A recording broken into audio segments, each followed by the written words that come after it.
नमस्कार दोस्तों, आपका स्वागत है योगेश महाजन लीगल चैनल पर। योगेश महाजन लीगल चैनल पर हम आपको प्रस्तुत करेंगे नवीनतम सुप्रीम कोर्ट के फैसलों और विभिन्न अन्य न्यायालयों के फैसलों पर और विधि ज्ञान को प्रसारित करने का प्रयास करेंगे। इस चैनल पर हम न्यायिक फैसलों के महत्व को समझाने और विधि समझौतों की युक्तियों को समझाने का प्रयास करते हैं। हमारा मकसद है कानून और न्याय के क्षेत्र में ज्ञान को आपके पास पहुंचाना, तो कृपया हमारे चैनल को सब्सक्राइब करें, घंटी आइकन दबाएं, वीडियो को लाइक और शेयर करें।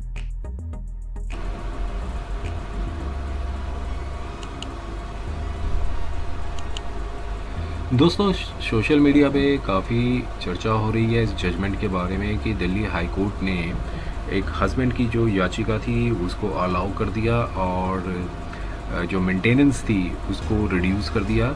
और इसमें माननीय दिल्ली हाई कोर्ट ने दिल्ली क्या निर्णय दिया उसके कंटेंट्स को अब हम डिटेल जजमेंट में जाके देखेंगे, समझने की कोशिश करेंगे कि क्या था फैसला और माननीय कोर्ट ने किस ग्रांट्स पे जो रिलीफ है वो दिया था और क्या इसमें जो हस्बैंड है उसके फेवर में ये रिलीफ कैसे आया उसको भी समझने की कोशिश करेंगे। और ये देखिए, ये क्रिमिनल रिवीजन पिटीशन है और हमने यहाँ पर जो पिटिशनर हैं वो हस्बैंड है, मींस रिविजनिस्ट जो है वो हस्बैंड है। उन्होंने फैमिली कोर्ट के जो फैसले को चुनौती दी थी, जिसमें फैमिली कोर्ट ने जो मेंटेनेंस थी वो अवार्ड की थी 30,000 रुपीज़ पर मंथ। अब माननीय दिल्ली हाई कोर्ट ने किस जो ग्राउंड्स है और क्या फैक्ट्स थे उसको कंसिडर किया, उसको हम समझने की कोशिश करेंगे जजमेंट में। और जैसा बताया गया है कि ये एक 438A जो धारा है जिसे भारतीय नागरिक सुरक्षा संहिता BNSS कहा जाता है, उसकी धारा में ये पिटीशन थी वो फाइल की गई थी 438 और 442 की धारा में, जिसे पहले जो CRPC था उसमें 397 401 के अंदर उसको उन धाराओं को रिकॉग्नाइज किया था। कोई भी व्यक्ति अगर फैसले से संतुष्ट नहीं है, अगर एग्रीवेट है, तो वो रिवीजन पिटीशन है वो फाइल कर सकते हैं। तो यहाँ फैमिली कोर्ट का जो निर्णय था उसको चैलेंज किया गया था और दिल्ली हाई कोर्ट में यहाँ पर 438 442 BNSS के अंदर ये केस फाइल किया गया था। और जिसमें पिटिशनर है, ये जो रिविजनिस्ट है, जो हस्बैंड है, उन्होंने जो कक्कड़डुम्बा की कोर्ट है, फैमिली कोर्ट कक्कड़डुम्बा है, उसकी कोर्ट को ऑर्डर को चैलेंज किया था, जो कि जून 2024 का ऑर्डर था। और बताया गया है कि जो मैरिज थी वो 1995 में हुई थी हस्बैंड और वाइफ की, और मीन्स पिटिशनर और रिस्पोंडेंट जो है, और 2 चिल्ड्रन है उनके, और इनके बीच में डिस्प्यूट था 2021 में हुआ था। और रिस्पोंडेंट जो कि वाइफ हैं उन्होंने मेंटेनेंस थी एप्लीकेशन फाइल की थी और एप्लीकेशन नंबर 125(3) के तहत, और कोर्ट ने, जो फैमिली कोर्ट ने इंटरिम मेंटेनेंस थी वो 25,000 रुपये अवार्ड कर दी थी 2022 सो डेट है जनवरी 2022, 15 जनवरी 2022 से। और फिर उसके बाद जो इम्पीच्ड ऑर्डर था वो पास हुआ था 5 जून 2024 का, जिसमें रिस्पोंडेंट को, मीन्स जो वाइफ है, उनको 30,000 रुपीज़ जो है इंटरिम मेंटेनेंस है वो अवार्ड की थी from the date of filing of this application. जब से उन्होंने एप्लीकेशन फाइल की थी वहाँ से उनको 30,000 की जो इंटरिम मेंटेनेंस है वो अवार्ड की थी। अब हस्बैंड ने जो 30,000 की जो मेंटेनेंस अवार्ड हुई थी उसको चैलेंज किया था फैमिली कोर्ट के ऑर्डर को। और यहाँ पर जो हस्बैंड के जो काउंसिलर, उन्होंने यहाँ पर सबमिशंस दिए थे कि चूँकि जो पिटिशनर हैं, मीन्स जो हस्बैंड हैं, वो फाइनेंशियल नीड्स हैं दोनों चिल्ड्रंस की, मीन्स वो मीन्स जो उनकी फाइनेंशियल नीड्स हैं उनकी रिस्पॉन्सिबिलिटी ले रहे हैं। और जो एल्डर डॉटर है वो जो है MBBS का कोर्स कर रही हैं, जो एक्सपेंसिव कोर्स है। और रिस्पोंडेंट जो वाइफ हैं वो क्वालिफाइड है और एजुकेटेड वूमेन है, और उनके पास MBA फाइनेंस की डिग्री है, वो अपनी केयर कर सकती हैं। और साथ में जो वाइफ है उनको रेंटल इनकम भी आ रही है और इंटरेस्ट इनकम भी FD से आ रही है। और रिस्पोंडेंट जो हैं, मीन जो वाइफ है, जो हस्बैंड ने जो हाउस लिया है वहीं पे रह रही हैं, और जो हस्बैंड जो है उन्होंने मल्टीपल लोन्स ले रखे हैं, उनको रीपे करना है। तो इसलिए जो ऑर्डर है जो फैमिली कोर्ट का उसको सेट असाइड कर दिया जाए। तो ये सबमिशंस थे जो हस्बैंड के जो काउंसलर उन्होंने सबमिशंस दिए, और कुछ जजमेंट्स थी उस पर भी रिलाई किया। भगवान दत्त वर्सेस कमला देवी की जजमेंट है, और दिल्ली हाई कोर्ट की जजमेंट थी भारत हैज वर्सेस श्रीमती सरोज, ये जजमेंट्स थी उस पर इन्होंने रिलाई किया। और जो रिस्पोंडेंट की जो काउंसलर उन्होंने सबमिशन दिए थे कि जो फैमिली कोर्ट ने इनकम एफिडेविट जो पिटिशनर है उसको कंसिडर किया था, और 2022 और 2023 की जो इनकम टैक्स की जो असेसमेंट ईयर है, रिटर्न जो भरी गई थी उसमें उनकी जो इनकम थी 63 लाख थी, 63 लैक्स थी, क्योंकि उनका एक कार्गो का बिजनेस है।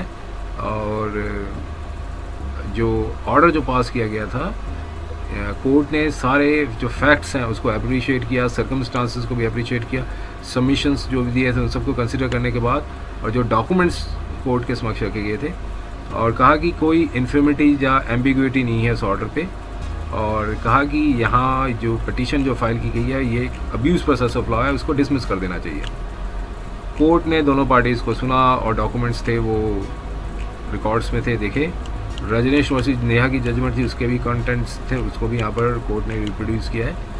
अब कोर्ट ने अपनी ऑब्जर्वेशन ये दी कि जो इंटरिम मेंटेनेंस है वो इसलिए अवॉर्ड की जाती है टू प्रिवेंट वैग्रेसी, और जो व्यक्ति जो है वो अपने आप को सपोर्ट नहीं कर सकते हैं, तो इसलिए वैग्रेसी को रोकने के लिए की गई है। और जो क्वांटम ऑफ मेंटेनेंस है वो डिपेंडेंट होता है जो एग्जिस्टिंग फैक्ट्स और सर्कमस्टांसेस होते हैं, जो मटेरियल प्लेस्ड ऑन रिकॉर्ड्स में जो दस्तावेज रखे जाते हैं उसको देख के जो है डिपेंड मीन्स जो भी क्वांटम मेंटेनेंस है उसको देख के ही अवॉर्ड की जाती है। और पोजीशन ऑफ द वाइफ का भी इम्पॉर्टेंट प्ले रोल है कि वाइफ की क्या पोजीशन है उसमें, इस केस में, तो उसको भी कंसिडर किया जाता है।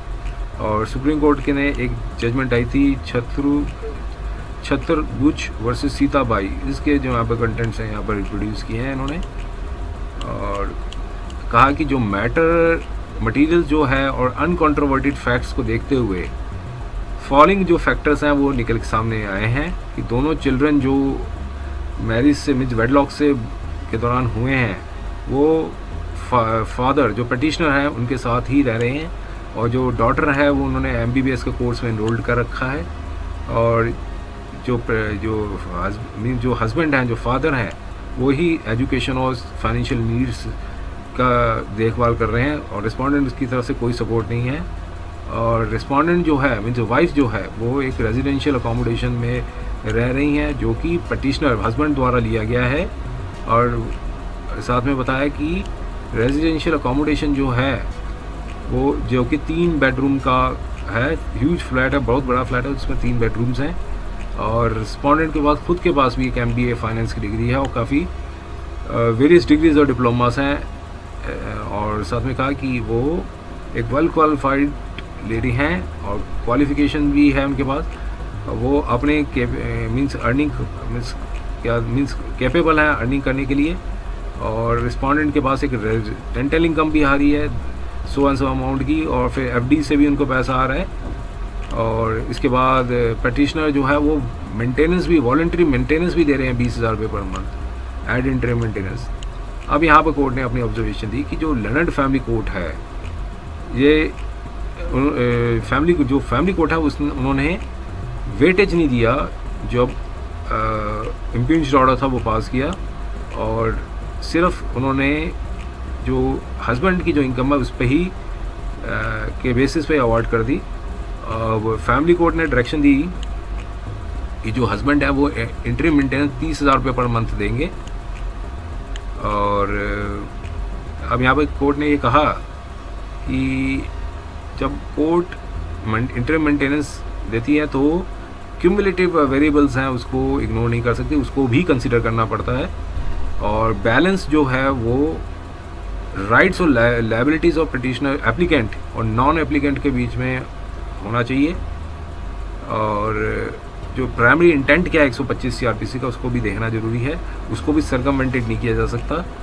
तो सारे व्यू को देखते हुए और जो फैक्टर्स को कंसिडर करते हुए जो रजनीश की जो जजमेंट आई थी, तो इम्पीच्ड ऑर्डर को कोर्ट ने यहाँ पर रिवाइज़ कर दिया, और जो इंटरिम मेंटेनेंस 30,000 की थी जो कि देने को कहा गया था 5 जून 2024 से सो एंड सो केस में, अब उस इन 30,000 की को रिड्यूस करके 25,000 रुपये पर मंथ थी वो कर दी, और